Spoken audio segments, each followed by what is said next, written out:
Well, good afternoon, everybody, and welcome to the very first Landlord Lens of 2025. And I just want to wish everybody, including my co-host, Ben Beadle, CEO of the NRLA, a very happy new year. Thank you for joining us on this collab between the NRLA and Property Tribes. And we are going to be talking about the trending topics for landlords, the topics that have got landlords talking and engaged across the Property Tribes Forum.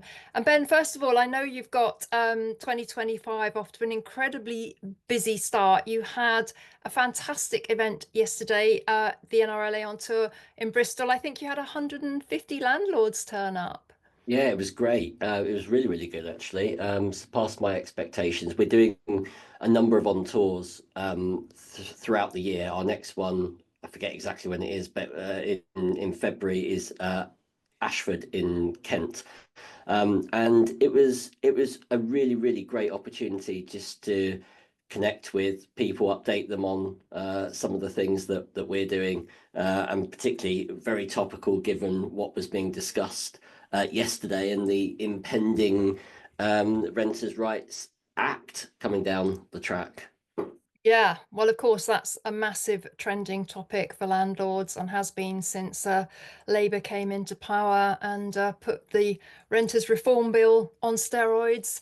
And Yeah. actually, you mentioned the second reading in the House of Lords yesterday.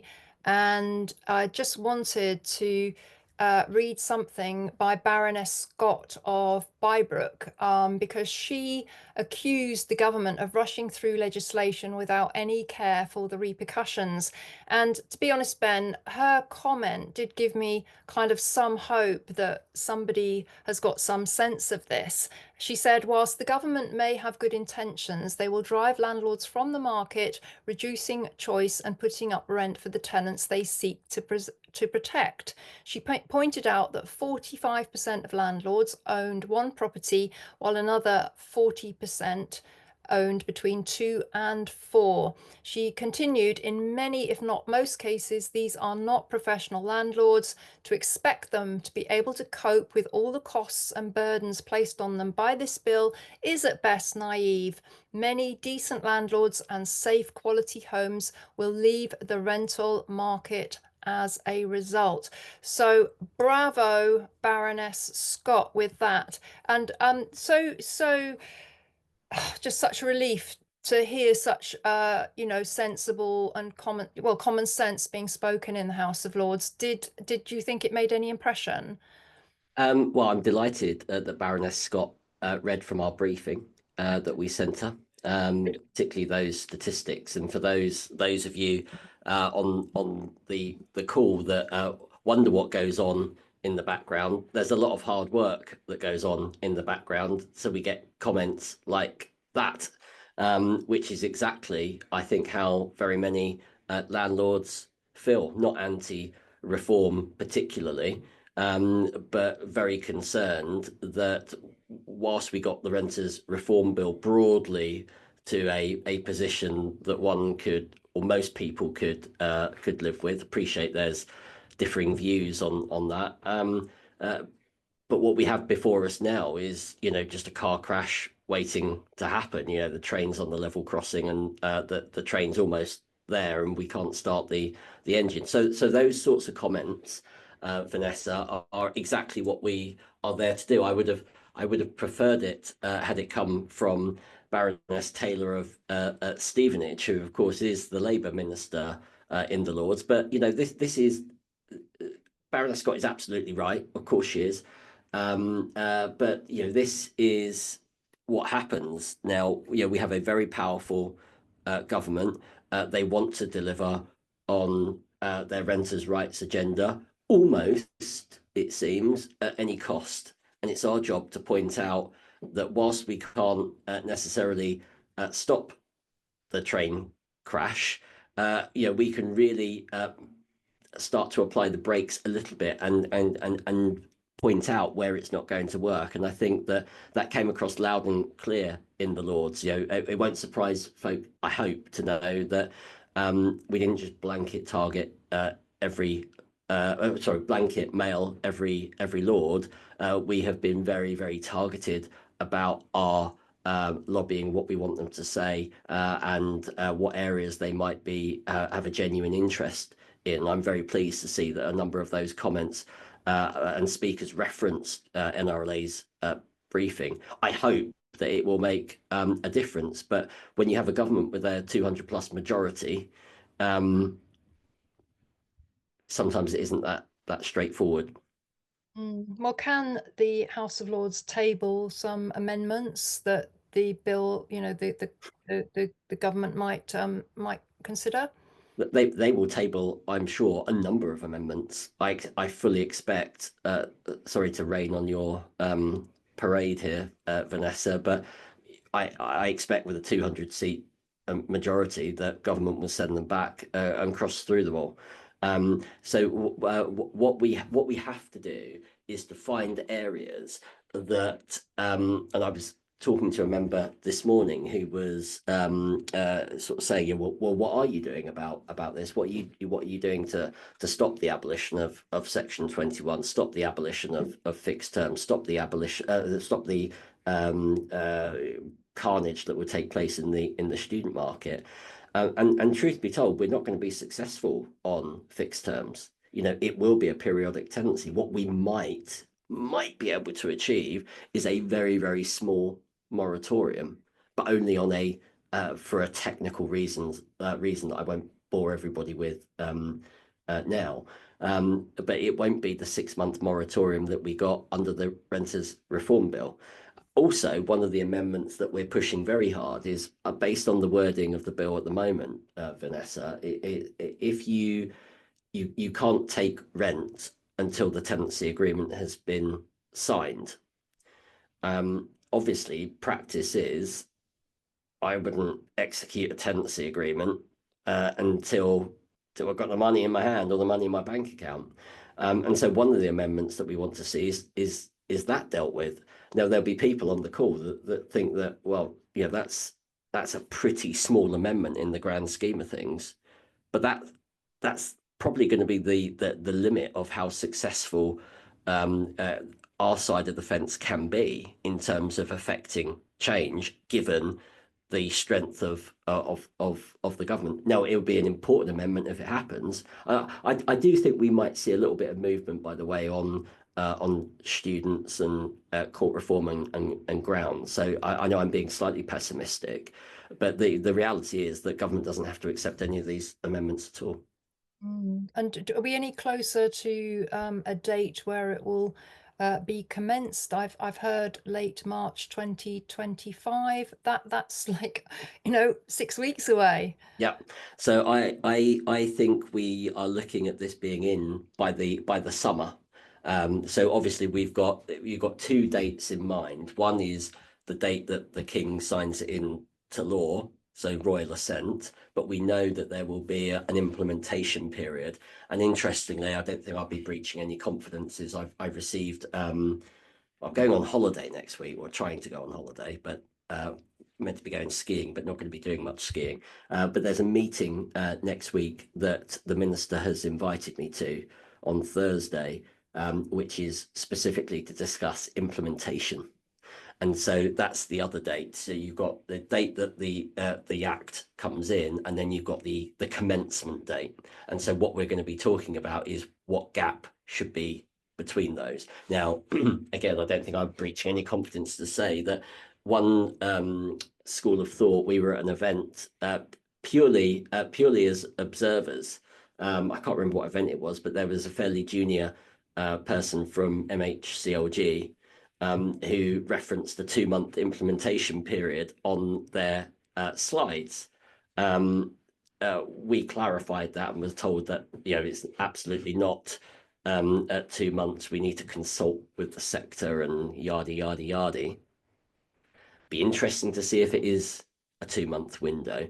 And our Mm. view actually is that it shouldn't be any earlier than the 1st of October because of the impact it would have on student markets and contracts and and so forth. So the absolute earliest, in our view, it should be is the 1st of October, i.e., get the summer out the way and then start planning. But who knows?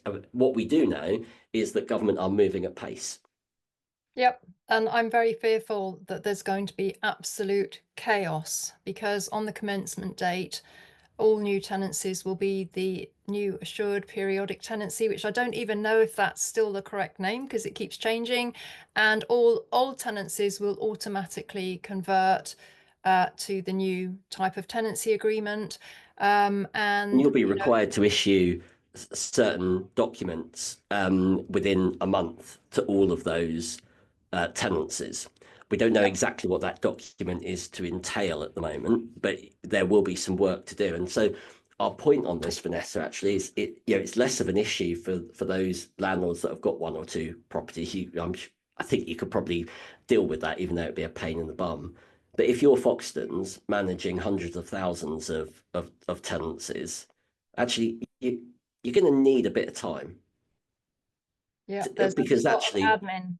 yeah, you want to get this stuff right. You want to do it properly, and that's not a delaying tactic. That's just there's 4.4 million households out there that are going to need documents, things sent to them, probably signed, and it's going to require man and woman power to affect that. And And that's that's the not an people then that's the people that are aware of and all the indeed. changes.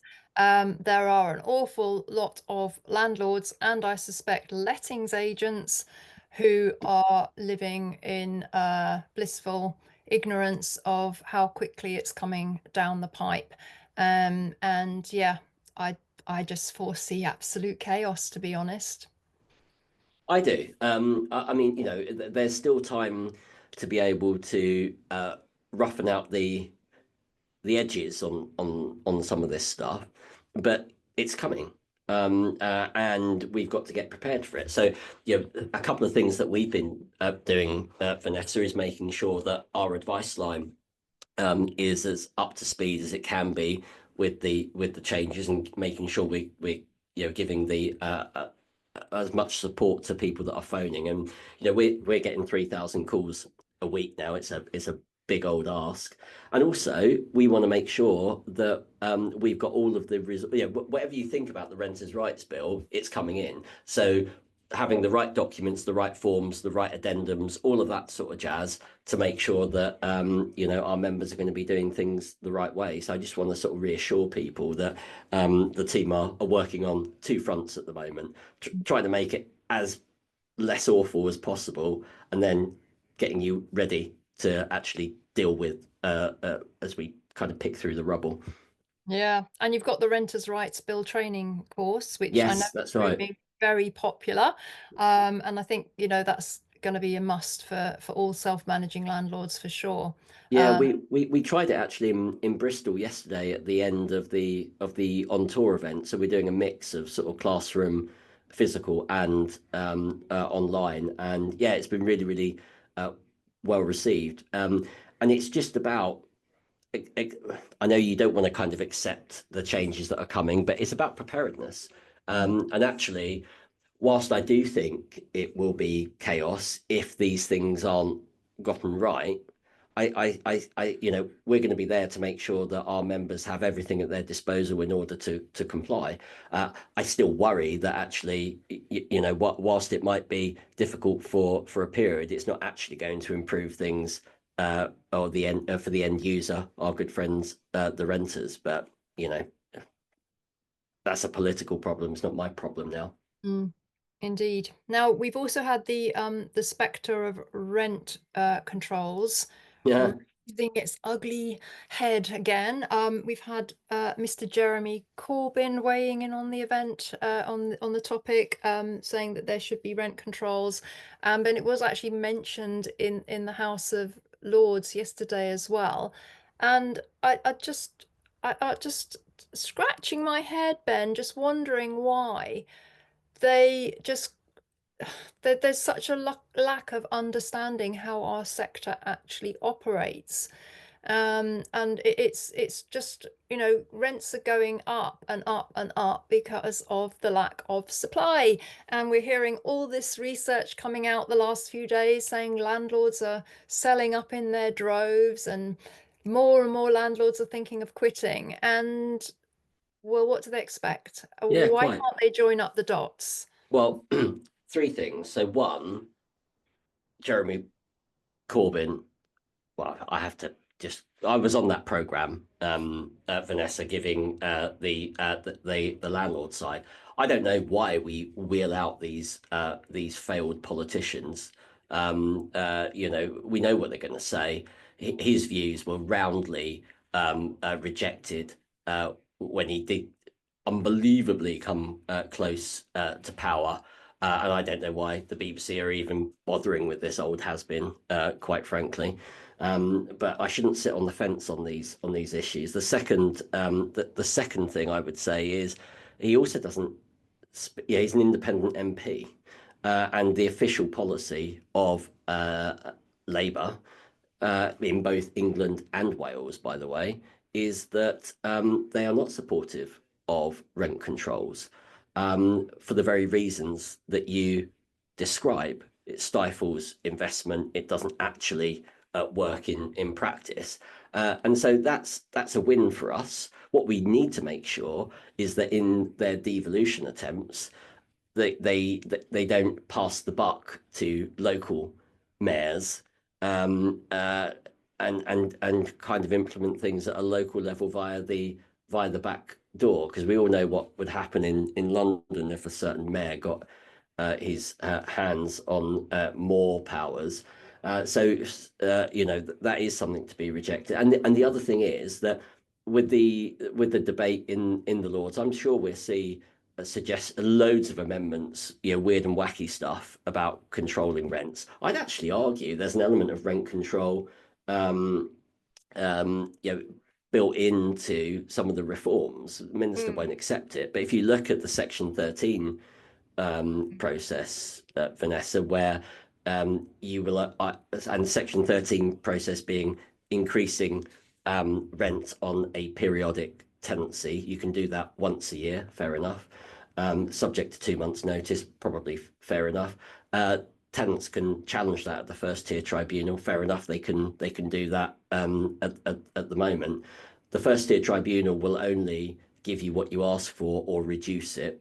They won't actually, if it transpires that you're below market rent, they still with the increase they won't give you the increase. So I'd say that that's a very one-sided view, not an independent view. It's like saying, well, you're not going to be found not guilty, but it's almost prejudged. And the other thing that is a concern is that as part of that process, if you wait 6 or 7 months for the first tier tribunal to hear it, your rent applies from the date of the hearing, not the expiry of the notice.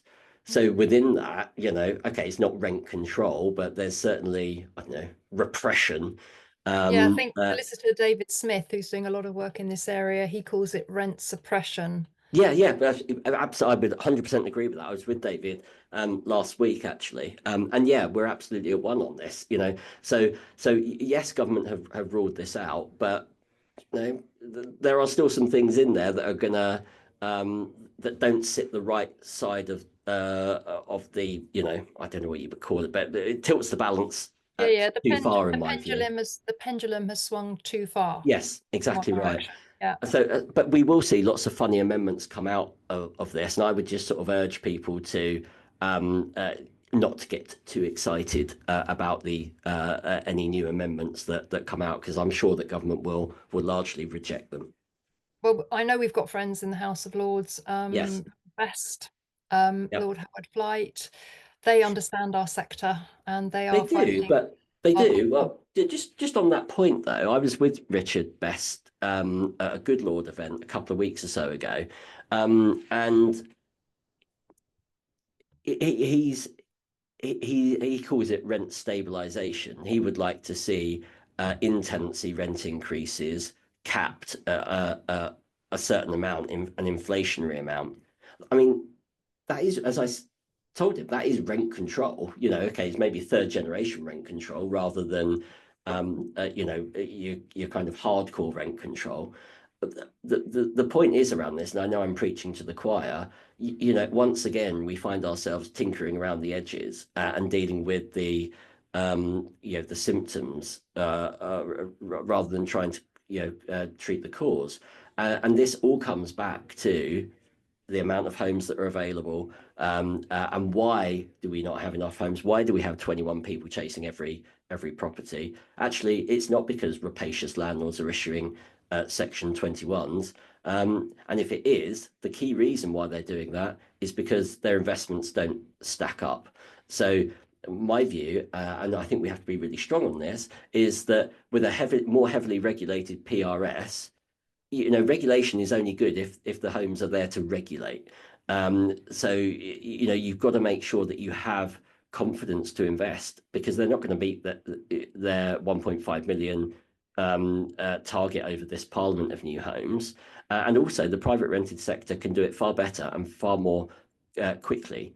Cost Than effectively. Yeah, exactly. And so I find myself in the perverse position of where it seems to me that government would rather be funding temporary accommodation providers who are providing, frankly, crappy properties, rather than actually saying, well, actually, if we did play with the tax levers here, we might solve some of these problems. We might also motivate investment into the sector, and that for me would cure a lot of issues. Let the market, and we let the market succeed. And it doesn't mean we shouldn't build more social homes, but no point, regulating and making it more difficult for investors at a time you haven't got an alternative. I mean, it's madness. Mm. Well, there's another perverse thing, Ben, and that is local authorities advising tenants to ask their landlord for a Section 21 so that they can go on the social housing Yes. list. I mean, what are local authorities going to do when they can't, use that mechanism, when tenants can't use that mechanism? Well, I I agree. I think it would be interesting to see. And I haven't got the answer on this one actually. I think they will. I'm pretty certain that the kind of intentionally homeless Mm. provision will, if it's not being adjusted, will need to be I uh, was thinking that. adjusted. And I'm pretty certain there's going to be some provision around this, but it doesn't alter the fact that these folk will, whether it's a fault or a non-fault, it doesn't alter the fact that you can go on a waiting list, but you die on a waiting list because it is that long. One Mm. and a half million people on social housing waiting lists, and we forget that actually, the private rented sector is doing a significant part of government and social housing's job Mm. in terms of providing for those people. So, and the other, you got me on my high horse now, but the other thing that also made me laugh is one of the, or cry, I can't remember which. One of the suggestions was around incentivizing. I think I saw it on the news this morning, incentivizing landlords to sell their homes to local authorities. And everybody's, and I don't know, I don't think it's a bad idea. Anything that I'd much rather incentivize landlords to build and add to the net supply of housing rather than exit the sector. But you've got sort of renter groups that think, oh, well, this is a really bloody good idea. Okay, well, it's not the daftest idea in the world, but you're robbing Peter to pay Paul. If you move the home from this part of the sector into the social sector, yeah, okay, I get that you might only be paying LHA rates in that particular sector, or maybe not, but you're not actually solving the 21 people per property problem. You're just kind of shifting tenures. And actually, what we need is increased supply of all types of tenure, Hmm. not robbing Peter to pay Paul. It's just bonkers. Yep. Yep. Yep. Yep. Now, we mentioned the new periodic assured tenancy, Yeah, or PAT, whatever it's whatever Pat. it's going to be. Will members be able to download Yes. from the NRLA website? Yeah, And yeah, they will. So we will make sure that we've got the same types of tenancy agreements that we have at the moment that are RRB friendly. yeah. So that's what you pay your membership fee for. That's what the team are working on at the moment. But obviously, there's still quite a lot of the detail unknown. And although we talk about implementation possibly being in the summer, um, uh, Vanessa, it's worth pointing out that that will probably only be the sort of tenure reform stuff, abolition of the fixed term, the periodic tenancy, abolition of Section 21. We've still got the ombudsman and other things to decent home standard to kind of look forward to. So it will feel like change after change. Mm. Well, I know David Smith is one of the people that's working on the new tenancy agreement. I Yeah. think he said that there's only about 7 or 8 people in this country that can draft tenancy agreements. So I think they're going to be in very high demand, and hopefully the government will put one on their the .gov website as well. Well, But you'd hope so, wouldn't you? But you would hope so. yeah, Yeah. I mean, this is one of the the practical points about implementation. If you've only got a couple of months, to from the point of royal assent when everything is kind of confirmed and you know what you're dealing with, to get your agreements and notices and everything else sorted, that isn't a lot of time. It's an unrealistic time frame, and that's why it needs to be well, in our view, we think it should have been a phased implementation for new tenancies applying from a particular date, maybe caught at renewal, so that you could actually people knew where they stood, and you'd have a sort of a rolling plan to bring tenancies within the new tenure or the new regime. But obviously, that was deemed to be far too sensible. Yep. Well, we'll have all the responsible landlords scrabbling to Yep. implement all this new legislation. And then, what a surprise, we'll have the rogues and the criminal landlords just carrying on as normal and getting away with it because Yeah. there isn't enough existing enforcement of the existing legislation, let alone what's coming down the pipe.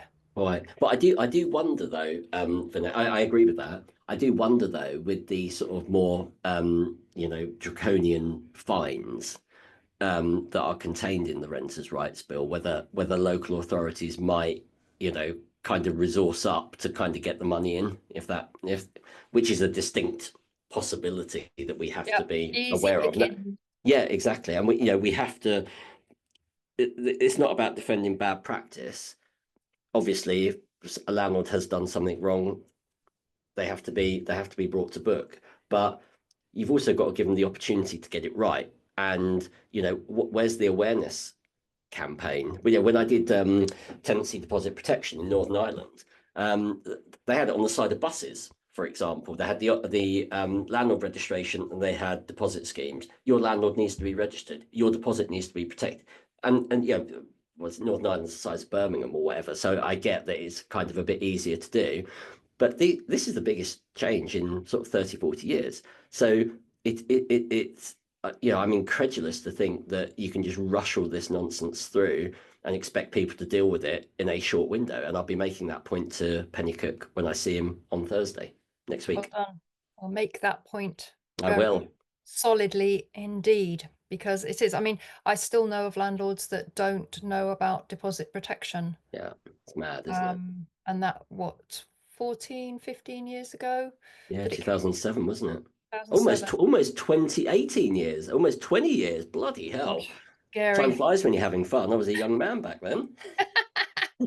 Well, let's quickly move on to we haven't got much time left actually. We're going to aim for about finishing about quarter two, three. And this is an interactive webinar. There is a Q&A box, and we'd love you to drop your questions into it if you've got any questions or any comments about what you've heard so far.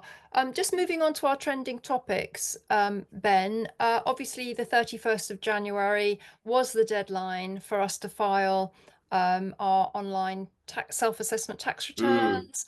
Mine went in, I think, at about 4:30 on the 31st. Because I don't know, it just took a long time. Anyway, Mm. there's Did you a cry at trending. the end of it, Huh? Vanessa? Was it a very painful experience? It was somewhat, yes. I sent my documents in October last year, and but I was going to and fro, and anyway, I'm glad it's done. It was hanging over my head. I didn't like it. Mm. We have a trending topic on property tribes called post-tax return blues. And this landlord has filed his tax return, and his tax liability is significantly more than he was expecting. And he's really feeling like the numbers no longer add up and he wants to quit. And he was really just asking the property tribes community whether they thought he should continue on and what what were the reasons if he stayed in the sector to continue on. And I'm sure right now there's a lot of landlords feeling Yeah. like that. Yeah, I would agree, Vanessa. I'd probably wait a bit and see what state of flux the Renters' Rights Bill causes. But I think all of the things in the Renters' Rights Bill are surmountable, but you've got to want to have the appetite to deal with them. And of course, these things depend on people's personal circumstances as well. We know that a lot of people that invest in buy to let might have been considering exiting around this time anyway, just because of their lifespan and age and retirement and all of that sort of stuff. I still think the rewards are going to be here. I think it'd be more difficult, but I can well understand landlords that are thinking, do you know what?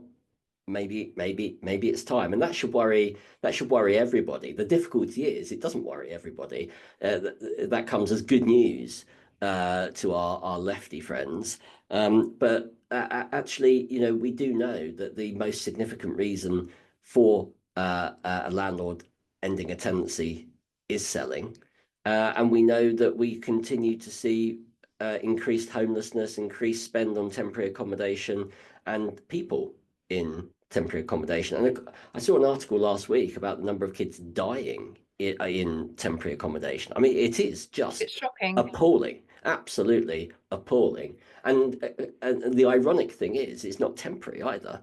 People go in there and invariably, what was meant to be, I guess, maybe a week or two in between a property's becoming available, actually, for some people, turns into years. And so, be careful what you wish for, is what I've been saying to renter groups and politicians that think that that is a good idea, because we have to have pragmatism.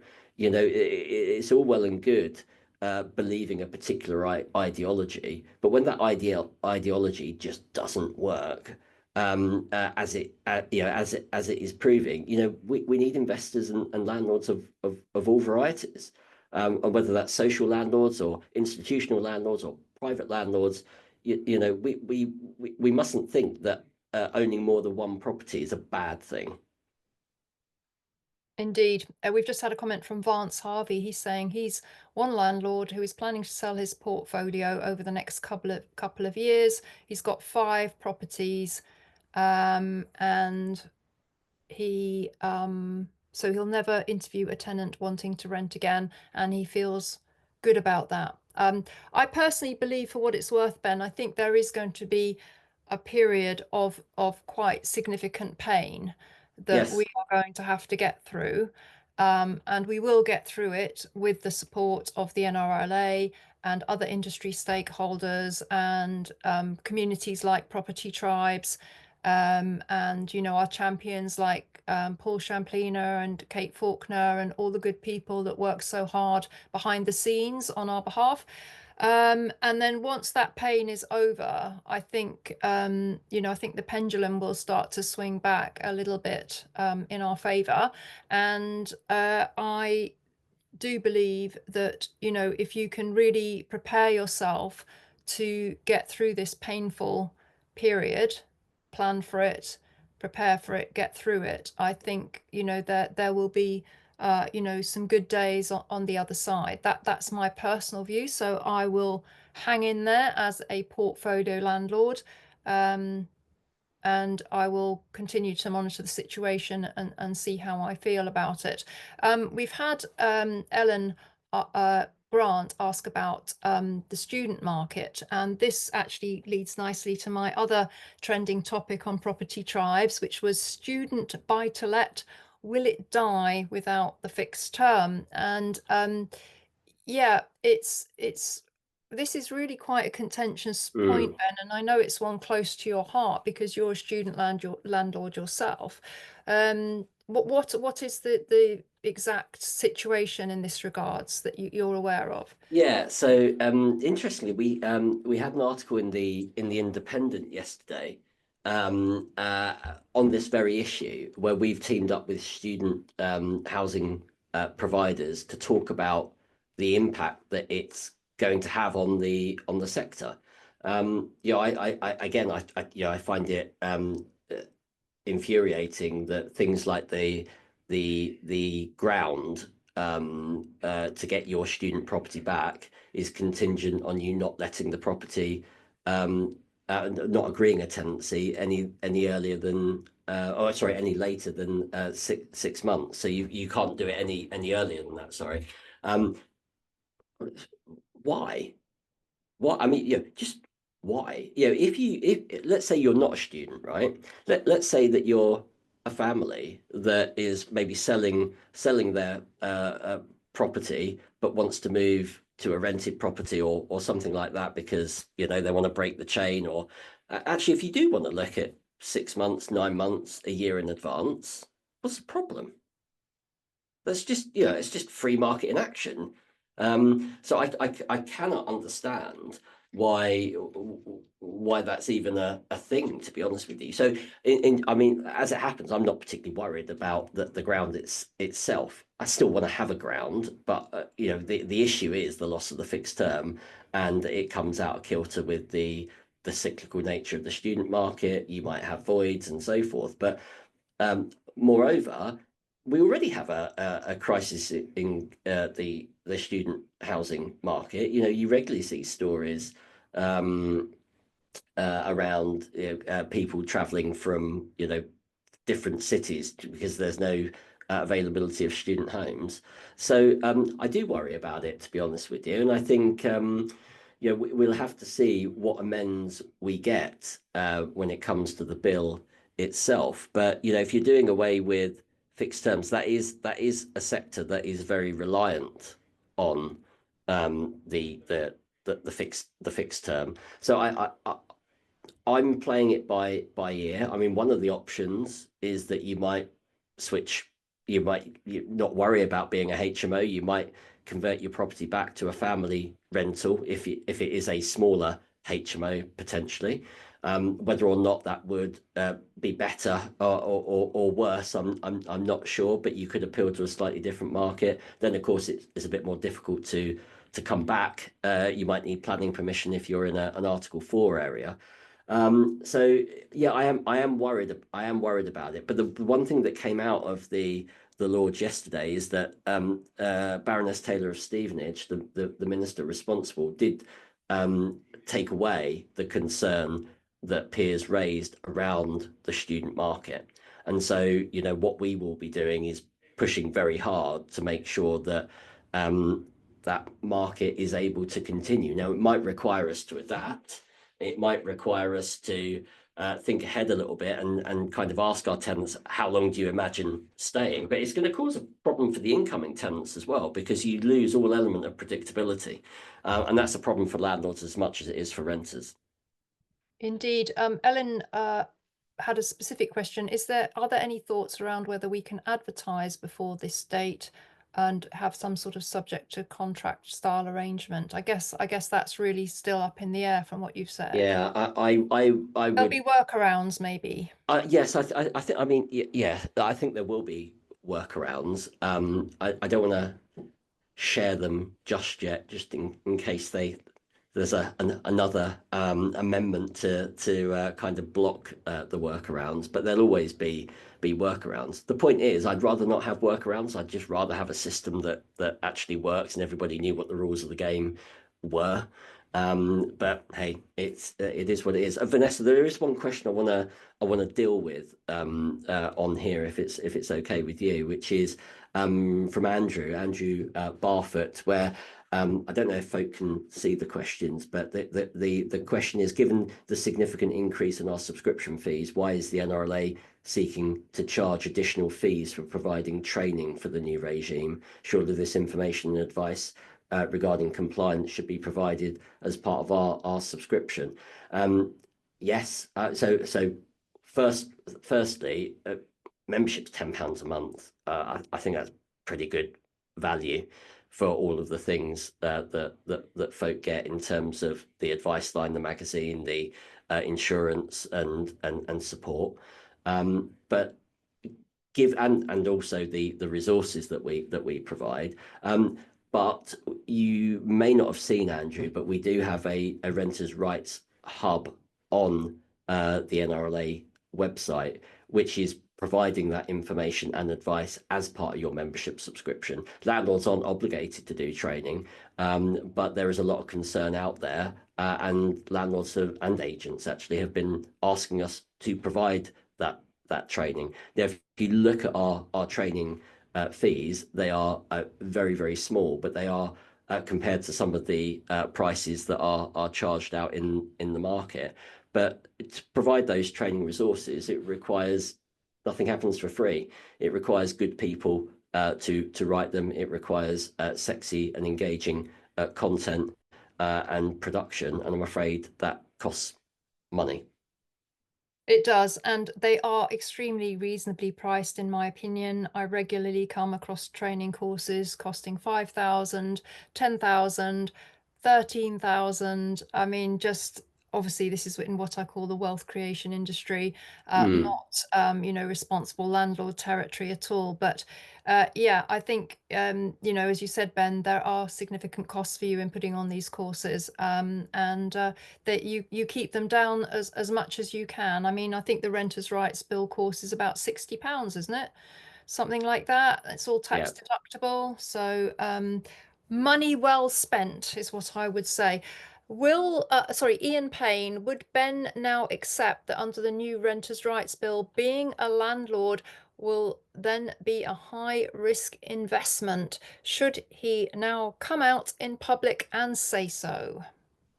Well, Well, I yes. think I'd probably say a lot in public, to be honest with you. There isn't. In fact, there's journalists that dial into this webinar now because the Guardian reported something I said a year or so ago on this webinar. So I consider this a matter of public record. I think what I would say is it's certainly going to be a riskier investment. And I'm happy to say that on this forum and in any other forum. But it's our job to mitigate as investors. It's our job to mitigate that risk as far as possible. So if you're worried about the court system and getting your tenants back, you will put extra effort into referencing and finding out far more about your tenants in order to mitigate that risk. If you've got people that are on the margins, have got bad credit, or not able to prove their credit, you'll take a view about whether you will accept them or not. I would say that those people that are on the margins, I'd probably be less likely to accept, because that's how I run my business. And I'm sure that you guys and girls will do exactly the same. So whether it's high risk or not, don't know. I still think there's the reward there, but certainly the risk is going to be greater, and you're going to need to have your wits about you. You are. Couple of red flags actually from me on that. And this I've heard from quite a few landlords that have been stung. Tenants claiming to be sofa surfing or, living on a friend's sofa or something, specifically to avoid having to give a previous landlord reference. That's a red flag. And also there's been instances of tenants sending fake documents from fake email addresses purporting to be lettings agents or previous landlords and things like that. So you really do have to be on your wits going forward with tenant referencing, because I do think that as competition will inevitably increase and more people are competing for each property because landlords are leaving, as we said earlier, some people are going to become more desperate. Mm. and they will resort to underhand means to get a tenancy. So you do need to be really on your guard. And I just want to say that using a professional tenant referencing service is a prudent idea, in my opinion, because they have access to open banking and they can do a lot more financial due diligence on prospective tenants. So, for the relatively small fee of undertaking a tenant reference, it's well worth using a reputable tenant referencing firm, don't you think, Ben?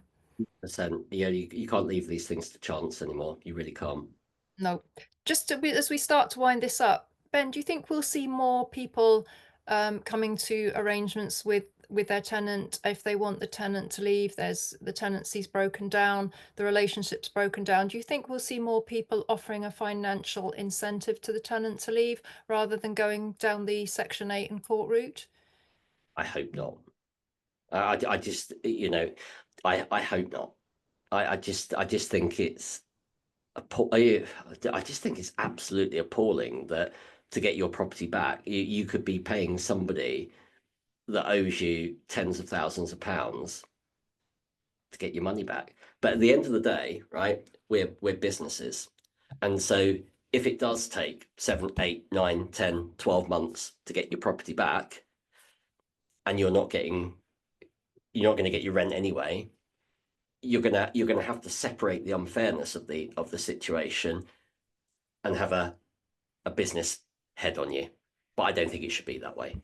I think people Well, I should want. don't, but it can be a solution. And I think Yeah. that you've got to take into account the emotional cost as well. Yeah. Because when I had a tenant in severe arrears in a house in Manchester, it it cost me a lot in terms of the emotion and anxiety um that I was feeling about it. And in the end, he actually had a homeowner guarantor who was incredibly difficult and refused to make up the rent arrears. So I couldn't, that was just turning into a nightmare as well.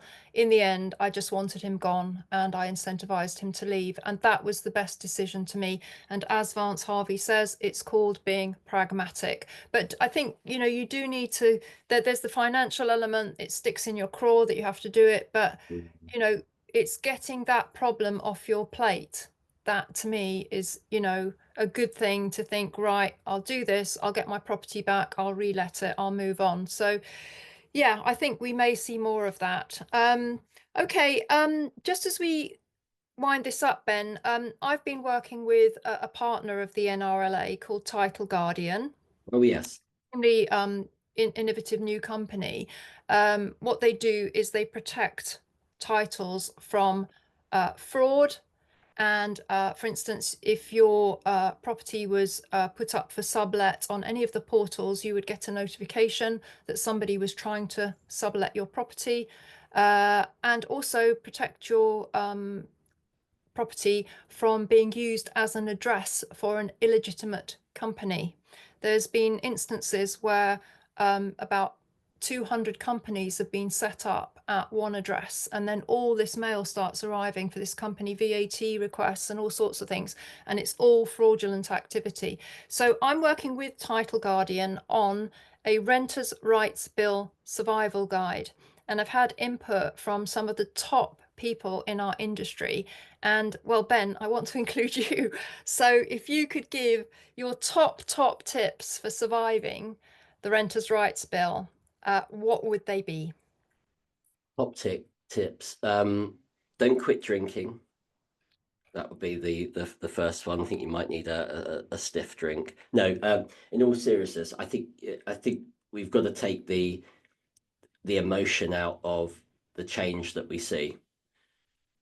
I think we just now got to prepare, and prove that we're responsible landlords can get this done. So for me, it is about education, making sure we do things the right sort of way, and informing yourself. And obviously, property tribes and ourselves have got a huge role to play in that. But it's all about preparedness and knowledge. And if you're thinking, that you've had a tenant on a sub-market, below market rent for a long time, now might be the time to review your portfolio and put your rents up before the RRB comes in.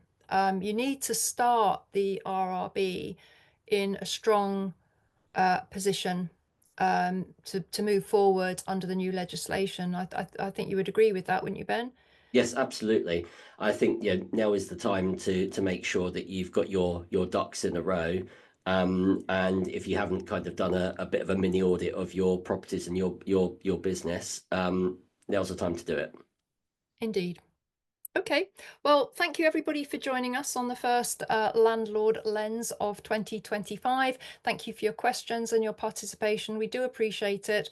This video will be available after the recording on certainly on Property Tribes, also on the NRLA.